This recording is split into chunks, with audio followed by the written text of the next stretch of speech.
Welcome back to Autism Live. We are here with Dr. Justin Leaf, Justin, as he prefers to be called, but I don't want to leave out that he is a doctor. And he is the co-director of research and director of training for Autism Partnership Foundation.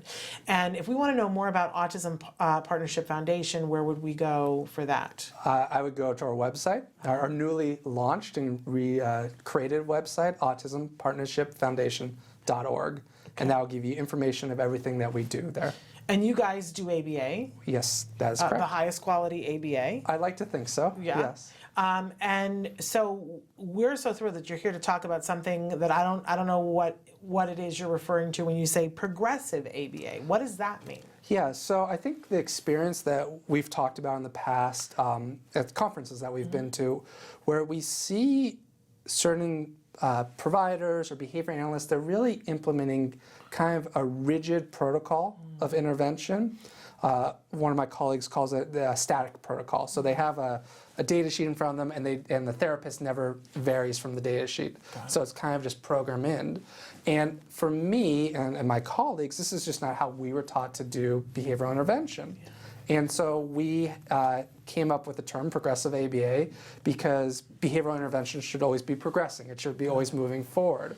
And so the hallmark of what we do with this intervention is we use a lot of clinical judgment. We have the therapist, whether that's a technician or a supervisor, they have a protocol in place, but they have the flexibility to change that protocol based upon the child, based upon the environment, based upon their needs of the environment. So they're not doing the same thing day in and day out. They have actual flexibility. And so what they're doing is they're making what we call in-the-moment decision-making, in-the-moment assessments. They're looking at what's going on with the child. Is he calm or agitated? What's his verbal behavior? What is he saying? What's his nonverbal behavior? Is he like frowning or happy? How's his performance? Recent and past. We look at things like his health, his emotional health, his physical health. Did he sleep the last night? Is he constipated? And our therapists then make decisions of how to best provide an instruction or what to teach or how to prompt instead of just following a protocol.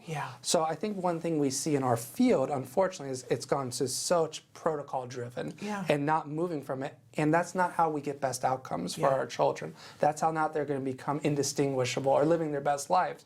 And so we wrote a paper, Applied Behavior Analysis of Science and therefore Progressive, really highlighting that we need to go back to our roots, back to what was occurring at UCLA Young Autism Project, and really just work on clinical judgment. And then we've done a variety of studies across 10 years on it, showing that when you give therapists the power to make decisions and not follow protocol, that leads to better outcomes. It gets better results. So progressive, I understand, is like a jargonish word, but it's really just quality teaching. It's good teaching. I was going to say, what you describe is what I always now call quality ABA, because, you know, when my son started ABA, I only knew ABA. And I just sort of assumed that everybody was getting what he was getting.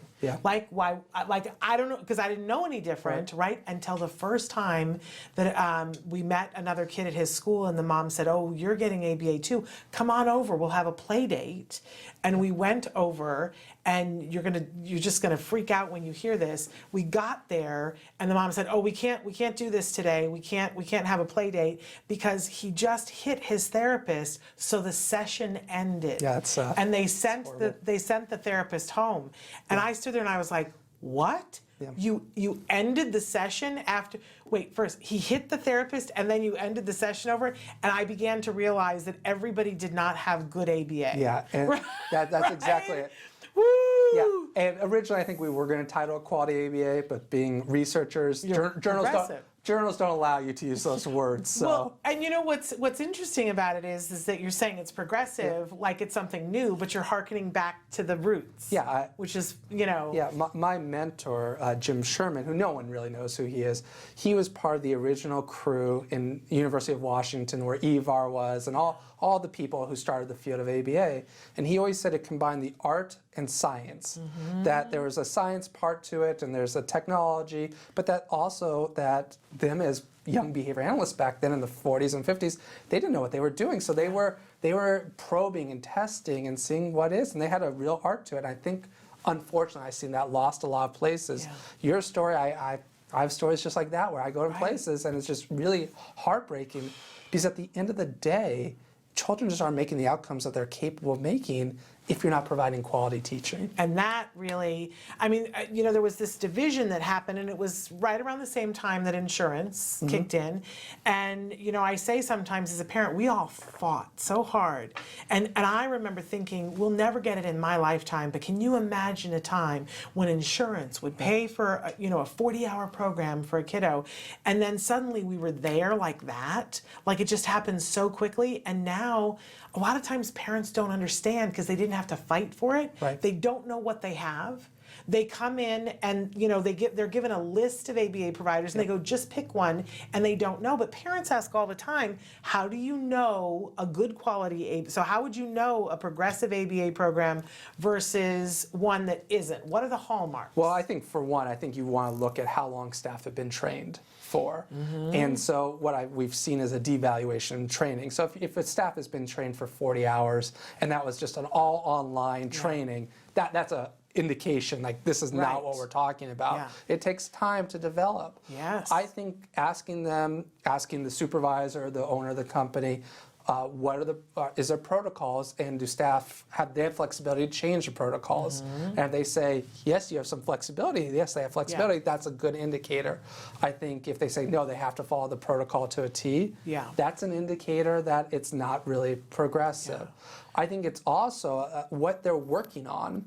And so I think, unfortunately, I don't know if you've come across this, I know in talks that you and I've been hearing, we've come across it, but in clinical practice, there's things like we're teaching children birds, like different types of birds. They're not into birds, it's nothing like interest of it, but like birds from different countries and like state birds. And why? Who's teaching that and why? I've seen this program after program. Really? One of my early experiences wasn't birds. I was a young supervisor in Kansas, went in, and they were teaching Marine man versus Army man versus air pilot, who was Tom Cruise from Top Gun. And my first question was, is someone in the military or armed services? And they said, no, this is just something we're teaching. How is this relevant? That's why we're calling it progressive ABA.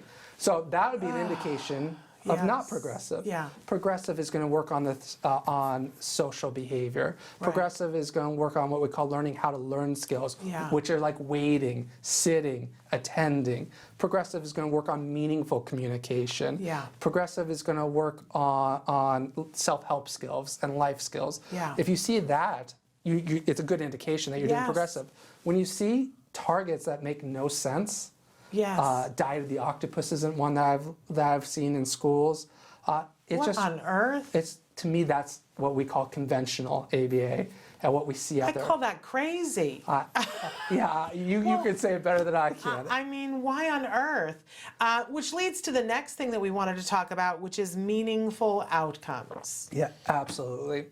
So I think last year when I came here, I was also talking about our conference, and we had a father come, Dara, who has two twin boys, both diagnosed with autism. And just listening to his talk, it just reminds you of why you're in my field, why we're here. Yeah. And it's just like, we're here to improve the lives of children or adolescents or adults. We're here to improve the lives of families. And so we always have to go towards meaningful outcomes. And to me, meaningful outcomes means, as we talked earlier, about having friends and relationships, doing things that you like to do, having fun activities, having hobbies, having interests. And gainful employment. Language development, whatever the child or adolescent is capable of saying. And so for me, it's always looking at what's meaningful for that child and what's meaningful for the family, and really pushing the standards of what's meaningful. I think, you've been fortunate to be at CARD where you've seen quality outcomes.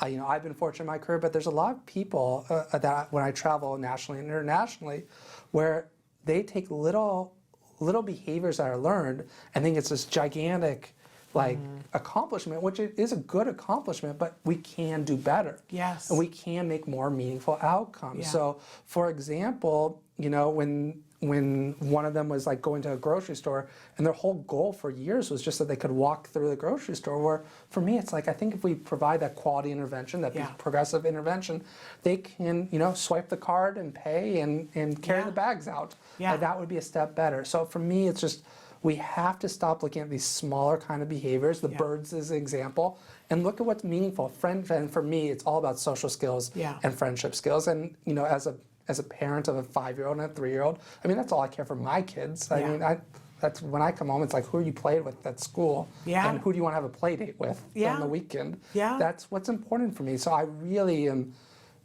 trying to spread the message around of look at bigger outcomes, look at things that are going to improve their quality of the life. Absolutely. And, I know that you and I have talked about this, that the parents, you got to be involved.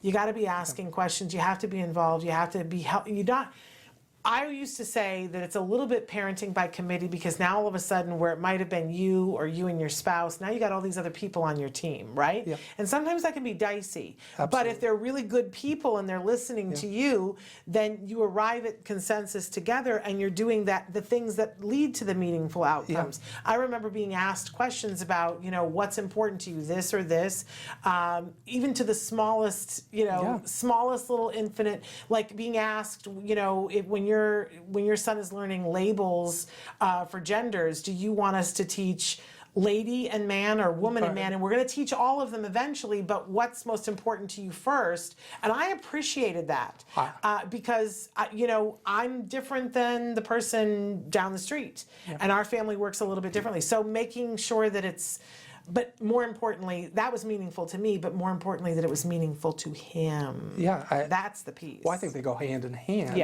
And it's just so important. And I see young behavior analysts all the time. And I try to coach them and train. And there's times where they're like, well, the problem's only with the child. I'm only going to focus on the child. I'm not going to focus on the family. It's like, how do you not focus on the family? How do you not help the family here? What's up with that? What's sad to me is that now we have more and more universities that are churning out BCBAs, and on the good side, we have some amazing people that are now in the classroom, people like Dr. Jonathan Tarbox, people like Adele Nadowski that are teaching the next generation. I think we're going to see a tipping point, but it seems like that for a lot of, I don't know who is teaching these individuals that they don't think that they're not looking at the whole family, not looking at the whole child. It's also why I got into academia now and teach masters and graduate and PhD students, because I want to train this. Thank goodness. Well, we need more people like you guys in the classroom. Well, making this happen. My hope with Jonathan and Adele and Mary Jane Weiss and myself training graduate students, that they go and then they start teaching others, and so it starts to each one teach replicate. One, right? So where are you teaching? Endicott.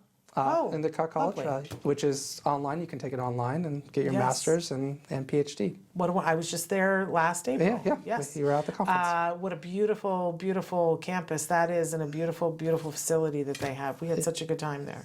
I heard you did amazing. From all my students told me. Well, it was so much fun. I had such a good time, and we thoroughly enjoyed just being in the Boston area because it was amazing. And of course, I'm a big fan of Mike Dorsey, who was at that program for a really long time and has since retired. But I was so excited. I didn't know he'd retired, and I got there and I was like, "Where's Mike? I want to see Mike." He had invited me to come to Endicott for so many years, and it wasn't right for us. And then he had just retired. He just recently retired. But see, they're replacing him with people like you, and that's a fabulous thing too.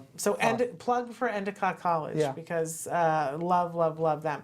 And you can also get your master's degree in autism there. I don't know of any other place that you can get that. And Mary Jane Weiss, who's the director, is just amazing. Amazing. So it's a great place to go. Well, so again, you're having an event on April 4th, and that's a Friday. April 3rd, April 4th. I think it's April 3rd. April 3rd. We got to get this right. So it's the Autism Partnership Foundation 5th Annual Conference. It's April 3rd. Don't go on the 4th. It's on the 3rd. Although I will tell you, if you're parents and you're coming to the area or close to the area, here's what you should do. And I said this last year too. You should go to this conference on the 3rd and then stick around. And then the next day you go to the Fullerton Cares Mardi Gras for Autism. And then if you have time on the Sunday, you go to Disneyland. That sounds like a good weekend. Right? It's the weekend. It's the perfect time to do that. So starting though with being with them on Friday, amazing speakers, including one of my favorite people, Dr. Jonathan Tarbox. And so you need to register for this. Yep. And there is a cost, but the earlier you register, the lower it is. So get right on that. autism-partnership-foundation.org. Yes, ma'am. Go there, or you can search on Eventbrite, but get your tickets for that. Go and see that. But while you're there at autism-partnership-foundation.org, tootle around, see everything that they have going on there, because it's an amazing place. The research and the training, please look at everything we do. Thank you so much for being with us. Thank you for having me again. It was a pleasure. Well, I'm thrilled to have you back here.